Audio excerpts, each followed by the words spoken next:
में काश से जुड़े हुए सेंटेंसेस काफ़ी ज़्यादा बनाते हैं, लेकिन क्या आप जानते हैं कि जब हम इन्हें इंग्लिश में ट्रांसलेट करते हैं तो हमें कुछ बने बनाए स्ट्रक्चर्स को फॉलो करना होता है, हम इसे मन से नहीं बना सकते।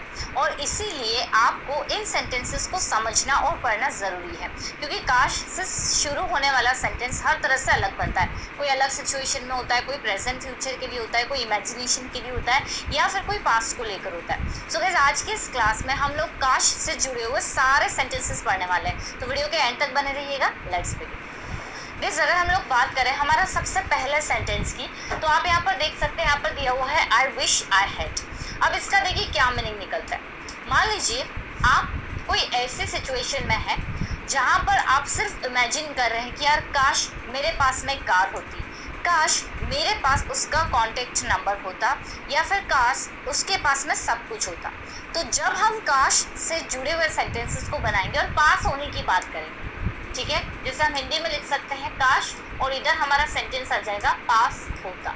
तो जब आप ऐसे सेंटेंसेस बनाएंगे, ये एक्चुअली यूज हो रहा है किसके लिए? फ्यूचर के लिए, है ना। जैसे मान लीजिए आप यहाँ पर इमेजिन करो प्रेजेंट के लिए, अभी है नहीं, लेकिन आप इमेजिन करो कि काश मेरे पास में होता। तो यहाँ आप जब प्रेजेंट और फ्यूचर के लिए इमेजिन करोगे तो आपको आई विश के साथ में आई हैड का यूज़ करना रहेगा। अब सेंटेंसेस कैसे बनेंगे ये आपको ध्यान देना है। जैसे मान लीजिए मैंने कहा कि काश मेरे पास में कार होती, तो हमने काश के लिए क्या लगा दिया? आई विश लगा दिया, है ना। I wish I had a car, काश मेरे पास कार होती तो I wish I had a car, ठीक है। वैसे ही अगर हम कहें कि काश मेरे पास में पैसे होते, तो अगेन हमारा सेंटेंस क्या बनेगा? I wish I had money. ये हमारा सेकेंड सेंटेंस बन गया, काश मेरे पास में पैसे होते, I wish I had money. काश मेरे पास में किताबें होती, यहाँ पर मैं इमेजिन कर रही हूँ, मेरे पास में किताबें नहीं है, मैं इमेजिन कर रही हूँ कि काश मेरे पास किताबें होती, तो हमारा सेंटेंस बनेगा I wish I had books. क्या बनेगा हमारा sentence? I wish I had books. Clear? तो जब भी हम पास होने वाले सेंटेंसेस से रिलेटेड बनाएंगे कि काश मेरे पास ये होता, काश उसके पास ये होता, तो हम वहाँ पर आई विश आई हैड का यूज़ करेंगे। जनरली हम लोग सब्जेक्ट आई लेंगे, अगर आप चेंज कर रहे हैं तो कोई दिक्कत नहीं। तो जैसे मैंने कहा काश मेरे पास सब कुछ होता, I wish I had everything. काश मेरे पास में आईफोन होता, I wish I had an iPhone. काश मेरे पास एक्सपीरियंस होता, I wish I had an experience. Clear? तो जब भी आपको पास होने से रिलेटेड सेंटेंसेस बनाना है, आप वहाँ पर आई विश आई हैड का यूज़ करेंगे। चलिए आगे बढ़ते हैं। जैसे हमारा नेक्स्ट सेंटेंस दिया हुआ है यहाँ पर, आई विश आई वर। अब ये किस सिचुएशन में यूज़ होगा? देखिए, यहाँ तो हम लोग क्या बात कर रहे हैं कि काश पास होता, ठीक है, लेकिन हम यहाँ पर ऐसे सेंटेंसेस बनाएंगे जिसकी शुरुआत तो काश से होगी, लेकिन जब हम बात करेंगे कि काश में कुछ होता, अगर आपने वर्ब ऑफ टू बी के सेंटेंसेस पढ़े हुए जिसमें हम ये बोलते हैं कि वह एक टीचर है, मैं एक डॉक्टर हूँ, एक इंजीनियर है, मैं प्रिंसिपल हूँ, इस तरह से, तो यहाँ पर अब हम है नहीं, हम इमेजिन कर रहे हैं कि काश मैं एक टीचर होती।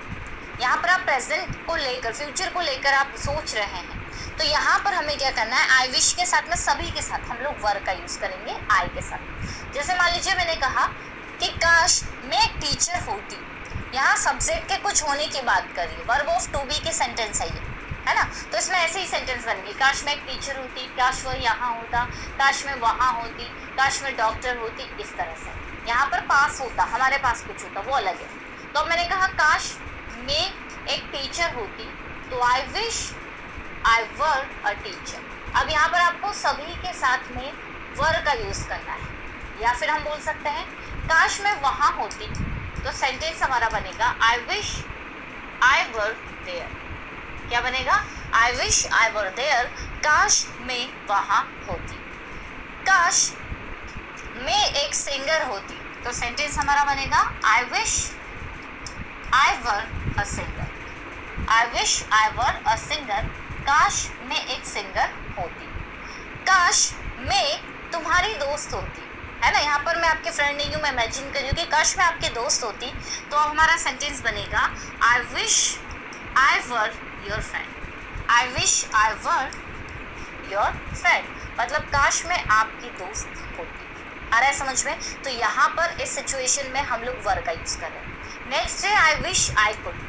अब गाइस देखिए, जब मतलब आपको ये कहना हो कि काश मैं ऐसा कर पाती, तो हम क्या करेंगे, आई विश के साथ आई कुड का यूज़ करेंगे और वर्ब की फर्स्ट फॉर्म लगा देंगे। ठीक है, मान लीजिए जैसे आपने एक सेंटेंस बनाया कि काश मैं इंग्लिश बोल पाती, काश मैं वहाँ जा पाती, काश मैं यहाँ आ पाती, काश हम प्रैक्टिस कर पाते, काश तुम लिख पाते, तो हमें आई विश के साथ आई कुड। वो न्यूटन कहता है कोई ग्रेविटी है जो सबको नीचे खींचता है।